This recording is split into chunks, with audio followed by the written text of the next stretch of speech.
out of Medicaid. This will be the worst healthcare disaster our nation has ever seen, with more people poised to lose health insurance than at any other time. This is a uniquely American problem. The number one reason people go bankrupt in America is still their healthcare costs. This does not happen in Canada, does not happen in England, does not happen in France, does not happen in New Zealand. This is an American problem of the Republicans making, and we're demanding that they do something about the pain and the hurt that American families are experiencing and the fear as they look at their healthcare costs going up in my state well over 100%.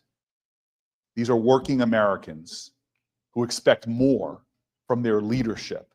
And I, for one, will continue to stand with the people of my state who are demanding help at a time that so many are hurting. I'm excited to bring up my colleague, truly someone who understands that you can't lead the people if you don't love the people, Senator Tina Smith. Well, good morning. I think it's still morning, everyone. And thank you so much, Senator Booker. And I want to also particularly thank the folks standing behind me who aren't from Washington, D.C., to tell us about what people are really talking about. And, you know, I think that for most Americans, healthcare isn't about politics. It is about, it's personal. Is your family healthy? Are your children healthy? Can you get in to see the doctors and the providers that you want? Can you afford to get the care that you need? And I think it is also true that most people in this country would agree that our healthcare system is broken. It takes too long to get what you need, it costs too much, and it might not even be there when you need it. And so this summer, when Donald Trump and Republicans passed their so-called one big beautiful bill, what did they do? They made this worse, not better. They kicked millions of people off of their health insurance, and they made everything more expensive just when Americans are struggling to figure out how to afford their lives. And in fact, what they did do is they found trillions of dollars to give huge tax breaks to big corporations and billionaires. But what didn't they do? They couldn't find the money to extend the ACA tax credit so that people can afford their health insurance. Plenty of money to give huge tax breaks for billionaires, but not enough money to help regular people afford their health insurance. And now here we are. We're just a few days away from November 1st, where millions of Americans are going to see their health insurance premiums double or triple. And I can tell you, in Minnesota, this is what people are seeing and feeling. This is what it looks like for people in my home state. I have talked to providers in Minnesota who know they have patients who need healthcare for chronic conditions, who are faced with either dropping their health insurance or somehow figuring out how to literally skip going to the grocery store so they can afford their premiums. I've talked to a young woman who works for a nonprofit childcare provider, and she is going to drop her health insurance because she can't afford it. She doesn't have health insurance through her work. And what does this mean? It means she's going to postpone starting her own family. We are nearly 30 days into this shutdown, and Republicans and Donald Trump are keeping the federal government shut down rather than working with Democrats to try to figure out how to solve this problem. And I can tell you, Minnesotans are not happy about this. Farmers and ranchers, small businesses who rely on the health insurance exchange to buy their insurance, they are struggling to make a profit right now. And Donald Trump and Republicans are making it worse by raising the cost of their health insurance to levels that they cannot afford. And I can tell you, it is particularly rubbing salt in their wounds to see that at the same time Trump is sending $20 billion to Argentina to bail out Argentina and to bail out the wealthy Wall Street fund managers who are going to benefit from this bailout, but he refuses to help people afford their health insurance. So let me just be clear. Republicans are refusing to negotiate with us. They just keep doing the same damn thing over and over again and demand that we vote for their so-called clean CR. But there is nothing clean about a CR that raises healthcare costs for people so exorbitantly. It's bad for America. It's bad for Minnesota, and I'm not going to help them do it. The best time to fix this was weeks ago, but the next best time is right now.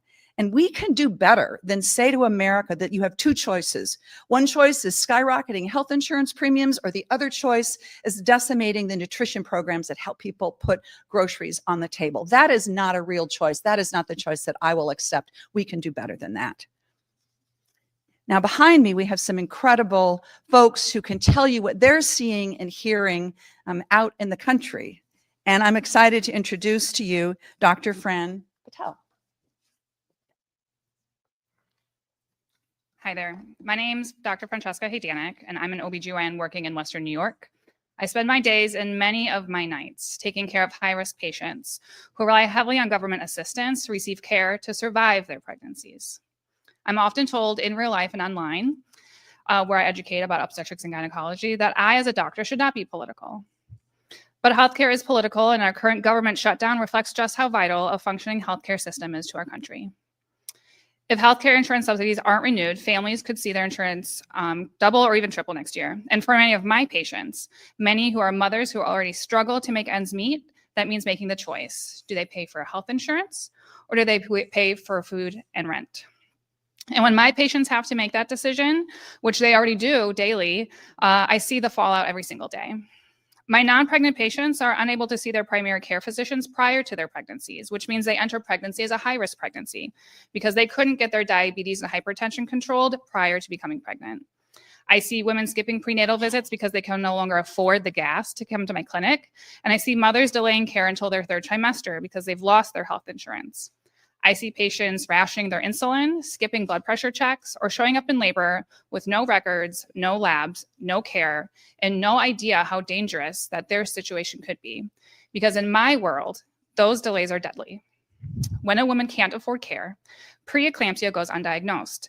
I, as an OBGYN, have seen what an eclamptic seizure and subsequent stroke can do to the brain. Gestational diabetes goes unmanaged, and I, as an OBGYN, have to be that person who manages a shoulder dystocia for a 10.5-pound baby whose mother wasn't able to afford her insulin. And a baby who could have been saved isn't there when I put the Doppler on her abdomen. I've had to be the doctor who had to deliver a baby who should have been born alive, but was born still. These are the continued and worsening realities of my future if my patients can't afford healthcare. I practice in both a high-volume urban hospital serving a high Medicaid population and in a small rural hospital. I see how the lack of care in both of these areas affect outcomes for my patients, and it's only going to worsen if healthcare premiums continue to skyrocket and rural hospitals shut down. We're not just fighting for better outcomes for our patients, we're fighting to keep our doors open. When premiums rise and patients lose insurance, our labor units fill with patients who are sicker and who don't have insurance, and that financial strain is unbearable. Once a maternity ward closes, it almost never reopens. So yes, this shutdown is political, and so is healthcare, but the consequences of the lack of healthcare are deeply personal. Every mother deserves to walk into a delivery room without fear of losing everything, her home, her health insurance coverage, or her life, just because she dared to have a baby in America. We need to extend the subsidies that make care affordable. We need to protect maternal health programs to keep our patients alive, because when we fail our mothers, we fail our families. I became an OBGYN to deliver healthy babies. I never imagined I'd have to stand here pleading for my patients' ability to afford the care that keeps them alive. Thank you. Next is going to be Dr. Anita Patel. Tough act to follow. Good morning. My name is Anita Patel. I am an associate professor of pediatrics, a double board certified pediatrician and pediatric critical care attending, researcher, and most importantly, a mother of two. I have dedicated my life to improving the health of our nation's children through clinical care and pediatric research. I am here today because we are witnessing a healthcare crisis unfold in slow motion, and we have the power to stop it. The numbers defining this crisis are terrifying. $1 trillion in healthcare cuts, 22 million people facing crushing premium hikes, and millions at risk of losing their health insurance, but numbers do not tell the full story. I want to tell you how this crisis will affect the lives and families, specifically the lives and families of the children I treat. Over the past 15 years in pediatrics and pediatric critical care medicine, I have seen firsthand what happens when children lose access to healthcare. I have intubated teenagers in diabetic comas because they had to ration their insulin that their families could not afford. I have battled uncontrolled seizures in the ICU, which can cause permanent brain damage because parents had to choose between their child's seizure medications and paying their rent. I have held the hand of a mother whose daughter's treatable asthma became a life-threatening crisis that killed her because they couldn't afford albuterol. These stories are both tragic and tragically common. When healthcare costs become unbearable, life-saving EpiPens do not get refilled. A child's sinus infection turns into meningitis, and a ruptured appendicitis leads to septic shock from delayed care. In medicine, we take an oath. First, do no harm. Right now, inaction is causing harm, and the children I have dedicated my life to protecting will bear the consequences. Every day I go to work, I see the absolute best of what our healthcare system can do. I see brilliant doctors and nurses performing miracles. I see children who survive against impossible odds. But I also see the worst consequences of policy choices that force families to choose between medical care for their children and other necessities. I am here to warn you, Congress's inaction is about to unleash an avalanche of suffering on our nation's children. As both a doctor and a mother, I am proud to stand with Senator Warren and these Democratic leaders who are fighting for healthcare for our nation's families, and most importantly, the future of our nation, our children. Thank you. Thank you.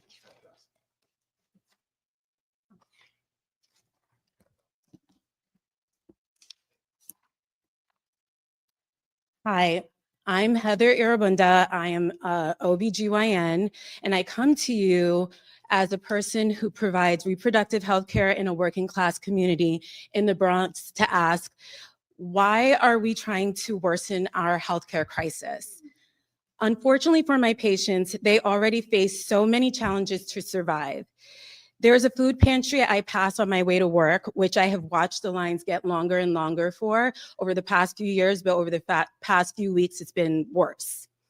I already have to try to work on creative ways for my pregnant patients to get insulin, visit a nutritionist, get glucometers and other medical supplies when they are newly diagnosed with gestational diabetes, because there are gaps in coverage by existing health insurance available, and they were unable to get their prior diabetes or pre-diabetic conditions managed before pregnancy. I already have to provide some of my pregnant patients their first meals of the day in my hospital at 3 p.m. when these folks get brought in by ambulance because they passed out on their way to work. On behalf of my patients who rely on Medicaid to receive their care, I ask that we make sure to keep access to affordable health care for them. These are the folks who keep my city, New York City, alive and well.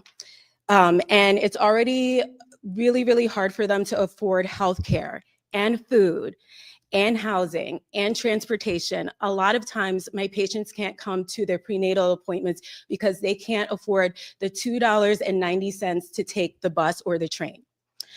Let's not make it harder for them. These folks are my neighbors, they're my friends, they're our friends, and they're valued members of our communities. Thank you.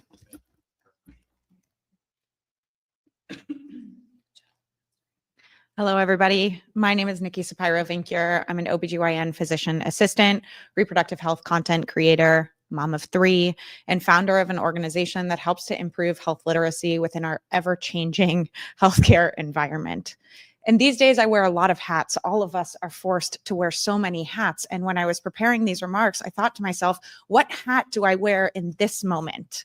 Do I want to speak as a clinician, someone who spends their day-to-day talking to other people and listening to the harsh realities of what it looks like? Do I want to speak as a mom after 3 unpaid maternity leaves and struggling to afford childcare with a master's degree? Do I want to speak as a content creator, trying to reach the people who are tired of politics and struggling to figure out how they continue to afford their life when we got into this because of the price of eggs? Or do I speak as a nonprofit founder trying to rebuild health literacy and helping people survive in this healthcare system that is falling apart? Or do I speak on behalf of all of our clinicians who, let me remind you, have been so burnt out since the COVID crisis 5 years ago, and we still haven't crawled out of the deep depression that most of us clinicians sit in? And the truth is, I can't pick one. I don't have the privilege to wear a single hat at any given time, because right now in America, every single thing is connected. To want healthcare is to want food, is to want community, is to be a mother, is to be a politician. It's all the exact same. And the truth is, the people who are wearing the most hats are the ones who are holding our country together. Meanwhile, Republicans who wear a single hat can't even come to the table to do their one job. Healthcare is not a bargaining chip. It's not a luxury. It's the foundation of all of our lives. And it's time for every lawmaker to start acting like it. Caring about people shouldn't be radical. It should be part of their job.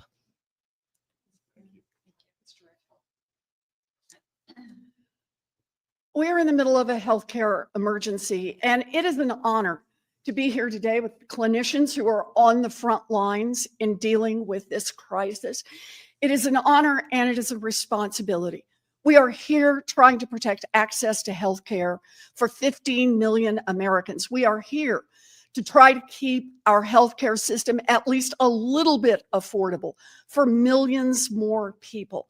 And where is Donald Trump and the Republicans? They would rather shut down the government than have to address this healthcare crisis and try to make healthcare more affordable for Americans. Look, I'm not going to defend our current healthcare system. I'm not going to defend a system that makes it so challenging for so many people to get the healthcare that they need. But this is what I know for damn sure. Donald Trump and the Republicans are not going to make that system any better. They want to withdraw millions of people from having access to healthcare.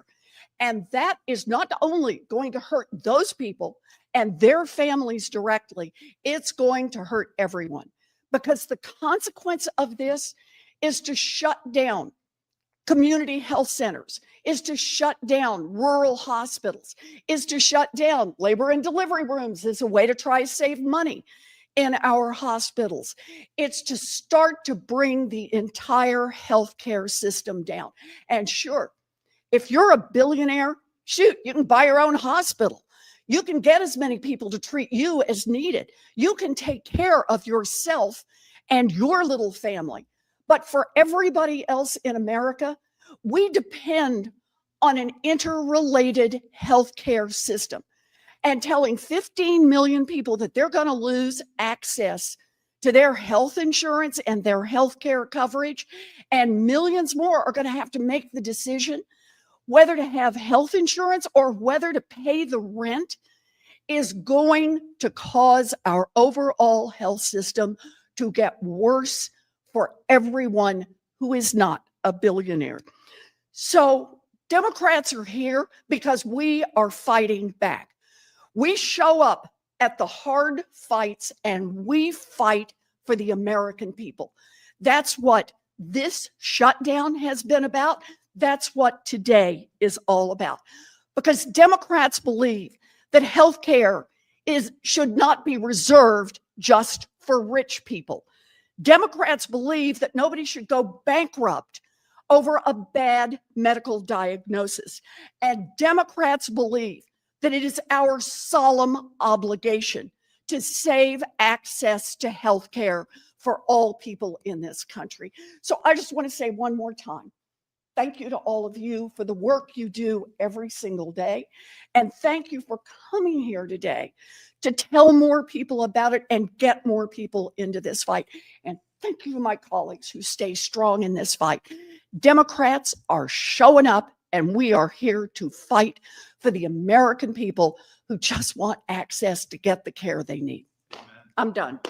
Thank you. Thank you all for being here. We do any questions? Okay. Okay. All right.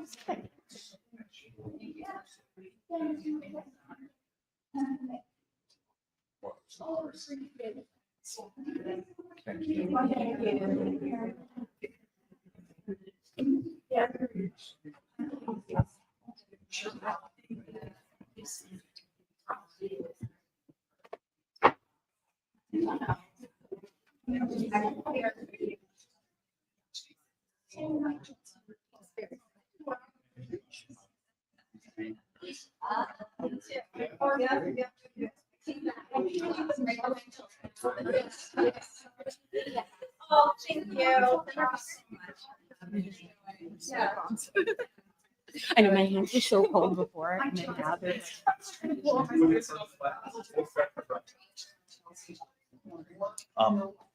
Let's get Tina in here. And then we're gonna wait for Senator Warren. I don't want to, she's got a head of steam. I don't want to, no, listen, yes. No, you know, I want to stand next to people who are out on the front lines doing the hard work. All right, now let's look center. Oh. I was looking over there. Okay, center. All right. Now, wait a minute, back this way. Back to the right. yeah. Senator Warren has a hard time going to the right, but okay. All right. But I can do it for just a minute if I hold my breath. But that's all. Thank you.